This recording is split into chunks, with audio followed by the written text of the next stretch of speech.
알아두면 반드시 도움이 될 만한 경제 이야기를 남들보다 한 발짝 앞서서 배워보는 시간입니다. 천기누설. 오늘도 인하대학교 경제학과의 천소라 교수님과 함께하겠습니다. 교수님 어서 오십시오. 안녕하세요. 오늘은 정말 천기누설을 해주실 시간입니다. 네. 부담이 큽니다. 네. 예, 그래서 어떤 내용을 다룰지 오늘 준비한 파일부터 듣고 오겠습니다. 소비자 물가 상승률과 가계대출 증가세가 꺾이면서 한국은행이 이번 주 기준금리 인하에 나설지 관심이 모이고 있습니다. 한국은행은 오는 11일 금융통화위원회를 열고 기준금리를 결정합니다. 시장 전반에서는 한은의 물가 목표가 달성된 만큼 이번에는 금리 인하에 나설 것이란 전망이 우세합니다. 금리 인하에 나설 것이란 전망이 우세하다고 조금 전에 파일에서 나왔는데 교수님께서는 이번 주 금요일 금통위 결과 어떻게 전망하고 계세요? 이게 한은의 마음을 제가 읽어야 되는 거잖아요. 네. 그래서 그 어느 때보다 제가 부담스러운데 저는 그러니까 이걸 해야만 한다 이게 아니라 이제 한은 입장에서 보면 사실은 지표가 아직 확실하게 에비던스가 충분히 쌓이지 않아서 네. 굉장히 인하에 가까운 동결 아니면 인하 이렇게 무게를 두고 있습니다. 그러니까 조금 더 그 비둘기적인 네네. 동결이나 아니면 인하나 조금 더 마음이 가는 쪽은? 저는 이제 개인적으로는 예. 아직 지표가 지금 뭐 지난 통화정책 방향 회의에서 얘기했던 뭐 가계부채 증가세 뭐 이런 것들이 확실하게 에비던스들이 보이는가를 봤을 때는 충분한 시간이 있었는가에 의구심이 있어서요. 약간 동결이 조금 더 마음이 기울긴 하는데. 알겠습니다. 채점은 다음 주에 하는 걸로 하겠습니다. 알겠습니다. 네. 만약에 지금 연 금리가 연 3.5%인데 그렇게 따지면 올해 금통위가 2번 남았잖아요. 네네. 연말 금리는 어느 정도로 예상하고 계세요? 저는 일단은 뭐 이번에 내리지 않으면 11월에라도 한 번 정도 내릴 거라고 생각은 하는데 저는 일단은 데이터 디펜던트하게 한번 뭐 10월에 내린다고 하면 이제 10월에 가계부채 증가세라든지 금융 안정성을 좀 염두에 두면서 가지 않을까 싶고요.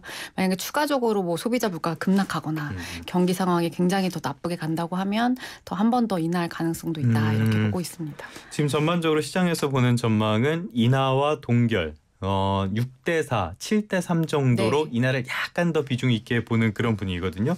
그리고 교수님께서 지금 말씀하신 것처럼 굉장히 고민이 된다라고 말씀을 하신 그런 것들을 보면은 지금 어느 쪽을 선택해도 다 명분이 있다는 뜻이란 말이죠. 인하를 해야만 하는 이유 어떤 걸로 볼 수 있겠습니까? 일단은 경기죠. 그러니까 경기 중에서도 수출을 제외한 내수가 여전히 녹록지 않은 상황이고 이제 물가도 어느 정도 내려온 거죠. 이제 우리가 지난달에 2%였다가 이제 9월 소비자 물가는 1%대로 진입을 했으니까 그렇죠. 이제 숫자 물가와 경기만 놓고 보면 안 내려도 이상하지 않을 그러니까 내려도 이상하지 않을 무조건 내려야 되는 상황이다. 네, 그렇죠. 하지만 이제 금융 안정이 사실은 우리가 유념해서 가야 할 텐데 이게 가계부채 증가 규모라든지 이제 속도라든지 이런 걸 봤을 때는 아직까지 조금 부동산 시장을 자극할 우려가 있다 이렇게 보고 있었던 거죠. 근데 이번에는 사실은 조금 어려운 상황인 거죠. 혼재되어 있기 때문에 지표들이 판단하기.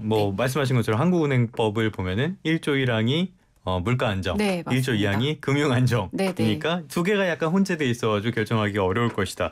그럼 조금 더 상황을 자세하게 짚어보도록 하겠습니다. 지금 물가와 내수 이 부분에 있어서는 말씀해 주신 것처럼 물가는 확실한 둔화세를 보이고요. 목표치 아래로도 내려왔는데 그렇다면은 내수는 지금 굉장히 부진한 상황이잖아요. 이런 걸 봤을 때는 인하가 필요하긴 필요한 상황인 거잖아요. 일단은 최근 지표로 보면 이제 8월에 산업활동 동향 나왔었고 이제 9월에 수출입 동향 나왔었잖아요. 근데 수출은 워낙 우리가 예상했던 것대로 양호하게 잘 가고 있다. 오늘 아침에 경상수지도 괜찮게 나왔고. 그런데 이제 우리가 광공업 생산이라든지 전 산업 생산을 봤을 때 보면 이게 우리가 내수를 의미하는 뭐 서비스업 생산이라든지 투자 부분들이 사실은 뭐 기저효과들도 일시적으로 있었긴 했어요. 뭐 이제 계절적 요인들도 있었고 하지만 여전히 나쁜 상황은 맞다라고 보이고 있는 거죠. 합쳐 보니까 이제 수출 때문에 조금 상쇄되는 부분이 있긴 하나 이제 그렇게 좋은 상황은 아니라고 보고 있고요. 어쨌든 우리가 물가도 볼 때 이제 공급 측 요인도 있고, 그러니까 예를 들어서 뭐 가격, 뭐 배추 가격, 무 가격 이런 것들은 사실은 공급 요인이고 그렇죠. 에너지 가격 이런 것들도 수요 측 요인도 있는 거죠. 내가 물건을 많이 구매하면 수요 측 압력이 심해지니까 물가가 상승하는 걸 수요 측 요인이라고 하는데 통화 정책은 기본적으로 수요 쪽을 건드리는 거잖아요. 지금 뭐 서비스 물가도 한 2%대로 내려온 걸 봤을 때는 이제 수요 측의 어떤 압력도 사실은 꺼져가고 있는 상황이다라고 볼 수 있는 거죠. 그래서 물가나 이제 경기를 봤을 때는 사실은 내려야 되는 입장인데 이제 한국은행이 본연의 임무를 하기에는 사실은 방해 요소들이 너무 많다라고 보고 있는 거죠. 사실 한국은행이 본연의 역할, 네. 1, 2조에 나오는 그런 역할만 하기에는 사실 너무 많은 곳에 영향을 미치기 때문에 네. 고민이 많을 것 같은데요. 말씀해 주신 것처럼 지금 수출은 꽤 잘 되고 있단 말이에요. 반도체, 자동차도 잘 팔리고 휴대전화도 꽤 괜찮았다 그러고 제조업 수출은 잘 나가는데 그렇게 되면은 내수 쪽으로도 이 온기가 전파가 돼야 될 거 아니에요. 그런데 이런 것들이 잘 안 되고 있단 말이에요. 왜 그렇다고 보십니까? 일단은 우선은 이제 우리가 교과서적으로 얘기하면 시차가 걸린다 이렇게 얘기할 수도 있는데 사실은 구조적인 문제들도 빼놓고 얘기할 수는 없는 거죠. 교과서는 일단 덮어놓고. 일단은 왜 안 되냐. 이게 우리가 제조업 위주의 육성 정책을 그동안 많이 우리가 펴왔던 거죠. 그렇죠. 70년대 이후로. 근데 이제 제조업도 이제 성격이 많이 바뀐 거죠. 예전에 중화학에서 현재는 지금 뭐 첨단 산업, 그렇죠. 반도체, AI 이쪽인데 더 그 우리가 인력이 더 적게 들어가는 투입되는 산업의 위주인 거죠. 그래서 이게 이쪽 산업의 고용 유발 개수라든지 이런 걸 보면 사실은 그렇게 뭐 노동 시장이 활성화되기에도 사실은 제한적이고 이 부분에 뭐 이익이 난다고 해도 월급으로 이어지고 소비까지 가기에는 그 규모가 크지 않을 수 있다. 그 전보다 비교해 봤을 때. 그래서 그런 구조적인 요인이 있고요. 하긴 반도체 같은 것만 봐도 뭐 인력적인 이런 측면에서는 서플라이 체인이 막 길거나 이런 게 아니기 때문에 좀 그런 측면이 있더라고요. 그 부분들에서의 크게 영향이익이 나도 그거에 혜택을 받는 임금 노동자들은 극히 제한적이기 때문에 이제 경제 전반적으로 영향이 미칠 것은 좀 제한적으로 보고요. 두 번째로는 이제 제조업에 비해서 내수 산업이라고 일컫는 서비스업 같은 것들이 경쟁력이 사실은 여전히 아주 부진한 상황인 거죠. 그래서 이게 우리가 일자리에 대안이 없어서 사실은 자영업으로 많이 몰리는 측면들도 있는데 이런 것들이 사실은 구조적인 요인인 거죠. 그래서 수출이 아무리 잘 된다고 한들 이거는 사실은 이제 구조적인 문제를 개선하는 상황까지는 이어지기는 어려울 수도 있다 이렇게 생각은 하고 있습니다. 그러니까 교과서적으로는 시차가 필요하지만은 꼭 지금은 그 시차가 있다고 해결될 상황은 아닐 수도 있다. 알겠습니다. 지금 근데 문제는 중동의 지정학적인 리스크가 계속 불안하게 이어지고 있다는 점이에요. 지금 이스라엘은 통제 밖에 벗어났고 선을 넘은 지도 오래됐고 이런 상황인데 유가까지 들썩이고 있는 상황이거든요. 요게 변수가 될 가능성은 없습니까? 있죠. 제가 지지난주 다 2주 전부터 계속 유가를 보고 있었는데 한 2, 3주 전만 해도 이게 수요 측에 많이 둔화되면서 유가 더 떨어지는 거 아니야 이런 얘기 있다가 이제 1월에 공습하면서 지금 유가가 들썩이고 있잖아요. 오늘 보니까 브렌트유가 거의 80불에 육박한다. 넘지 않아요? 그렇게 된 상황인데 이게 사실은 공급 쪽에 이제 우려가 있기 때문에 가격이 선반영되는 건데 사실은 공급이 크게 줄지 않더라도 이미 이제 불안 심리가 자극되면서 가격은 뛸 수밖에 없는 거죠. 그러면 우리 경제에는 어떤 영향을 미칠까 생각해 보면 첫 번째로 이제 물가죠. 측면에서 상방 위험이 있는 거고 이제 물가 상방 위험이 있으면 사실은 금리 인하를 더 주저할 수밖에 없는 상황이 되는 거죠. 그렇게 해서 지금까지 물가 상황을 살펴봤고요. 불안 요소가 있긴 하지만 아무튼 두 나라의 흐름은 확연하게 나타나고 있는데 문제는 금융안정 쪽이란 말이에요. 집값, 가계대출 이 부분인데 이 부분이 지금 금통위가 생각한 기준까지 내려왔을 것으로 좀 어떻게 안정화가 됐을 것으로 보세요? 저는 사실은 이게 굉장히 애매한 것 같아요. 이게 이제 9월 1일에 DSR 2단계 실시가 됐는데 사실은 지금 늘고는 있거든요. 증가 폭이 준다고 해도 이게 이제 8월까지 계약하고 이제 뭐 어느 정도 집행되는데 9월에까지 연결이 되니까 그래서 이제 정말 9월에 줄어들고 있느냐를 보기 위해선 사실은 데이터가 충분하진 않거든요.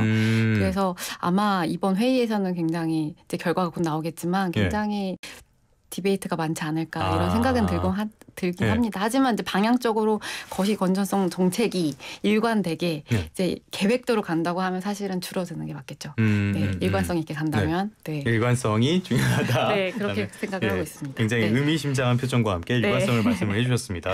그런데 이렇게 양쪽에 엇갈리는 요소들이 있고요. 그렇게 해서 만약에 금통위에서 이번에 기준금리 인하를 단행을 한다라고 했을 때 대체 뭐가 달라지는 것이냐 이런 의문이 나올 수가 있거든요. 뭐가 달라진다고 보십니까? 이제 첫 번째는 이제 금리가 인하됐을 때 어떤 영향이 있을까를 판단하려면 금리가 없었으면 어떻게 됐을까를 금리가 인하를 안 한다면 어떻게 생각해야 될까를 우리가 고민을 하지 않을 수가 없는데요.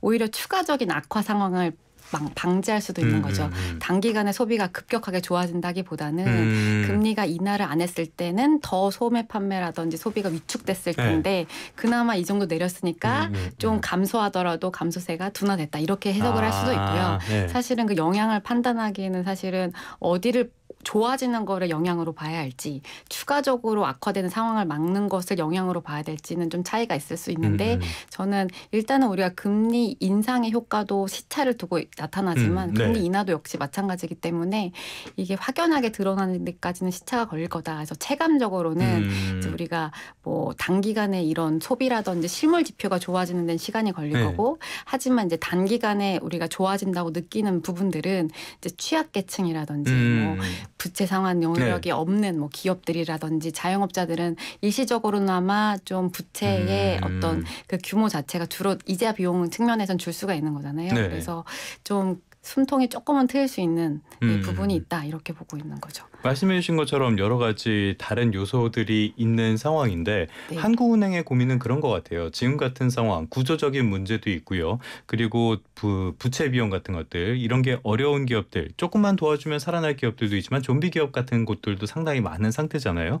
이런 문제점이 있는 상황에서 과연 25bp 인하 이 정도가 경기에 온기를 돌게 하는 그런 요소가 될 수 있을 것인가 이런 것도 고민이 되는 것 같은데 이런 부분은 교수님은 어떻게 보세요? 네, 저도 동감하고 있는 바고요. 요새 한국은행의 어떤 이런 연구 주제라든지 이제 행보를 보면 사실은 통화 정책의 단기적인 어떤 영향 이런 거에도 물론 관심이 많지만 구조적인 이슈에 많이 접근을 하고 있는 맞아요. 모양이에요. 얼마 전에 그 의대 이슈도 말씀하셨고. 그래서 통화 정책이 사실은 이게 그 경제에 잘 퍼지려고 한다면 구조적으로 사실은 모순들이 없어야 되는 상황인데 사실은 부채 규모라든지 아니면 말씀하신 것처럼 좀비 기업이 오히려 사회 전체에 효율적인 자원 배분을 저해하는 상황이라면 금리를 25bp 내린다고 한들 이게 우리가 추가적인 소비로 이어지지 않을 수가 있는 거죠.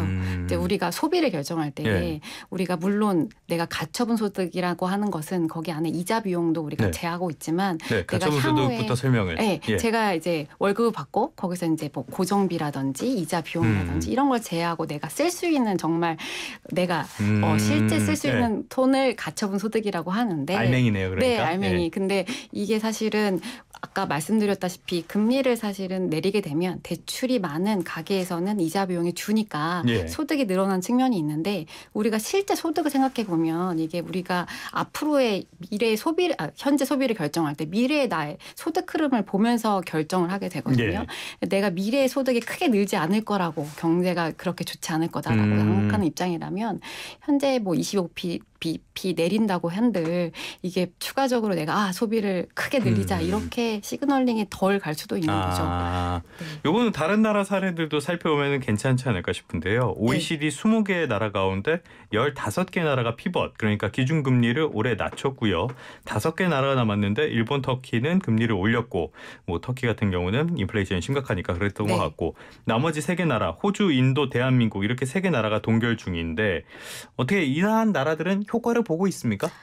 일단은 그러니까 뭐 우리가 유럽 중앙은행 얼마 전에 통화 정책 결정회에 있어서 그 뭐 총재 발언 이런 기자 간담회 얘기를 살펴보면 효과를 바로 볼 수는 없는 거죠. 그래서 이제 거기서 발언한 것도 여전히 좀 시간이 걸릴 것 같다 이렇게 얘기를 하고 있는데 이게 즉각적인 효과보다는 어떤 그 가계의 취약계층들의 부담이 조금 덜어지는 측면 이런 것들에 중점 지어서 얘기하고 있는 것 같아요. 지표상으로 바로 반등은 하고 있는 모습은 보이고 있지 않습니다. 그렇다면은 우리나라도 그 바로 반등하는 그런 모습들을 기대하기 좀 어려울 것이다. 일시적으로 뭐 심리가 조금 뭐 바뀌면서 금융시장이 바뀔 수도 있을 것 같긴 한데 실물로 바로 이어지기는 시차가 걸릴 것 같고요. 그리고 말씀하신 그 세 나라 이제 저희가 탑3 안에 들은 거죠. 이제 인도하고 호주하고 대한민국 남은 건데 이제 인도는 사실은 성장률이 굉장히 좋기 때문에 좀 다른 케이스고 지금 굉장히 잘 나가는 국가라서 좀 빼놓고 얘기하면 호주랑 대한민국 상황이 사실은 굉장히 비슷한 상황이죠. 뭐 경제 규모도 비슷하고 그리고 부채도 사실은 1위하고 그렇죠.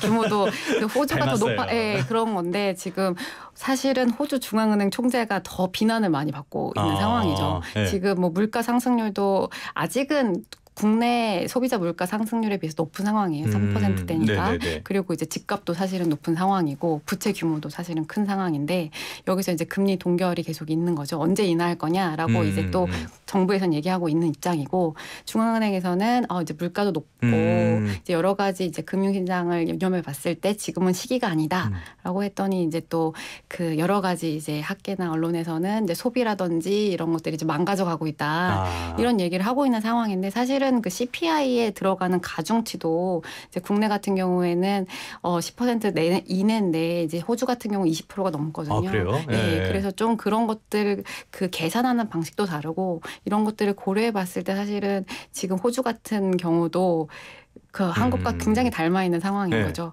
네. 어느 나라나 정부와 중앙은행의 약간 마찰은 다 비슷비슷한 것 같습니다. 오늘 천 교수님의 천기 누설이 맞는지는 다음 주에 확인해 보는 것으로 하고요. 지금까지 인하대학교 경제학과의 천수라 교수님과 함께 이번 금통위 전망 그리고 그것에 따른 어떤 효과 같은 것들 종합적으로 짚어봤습니다. 교수님 오늘 말씀 고맙습니다. 네, 감사합니다.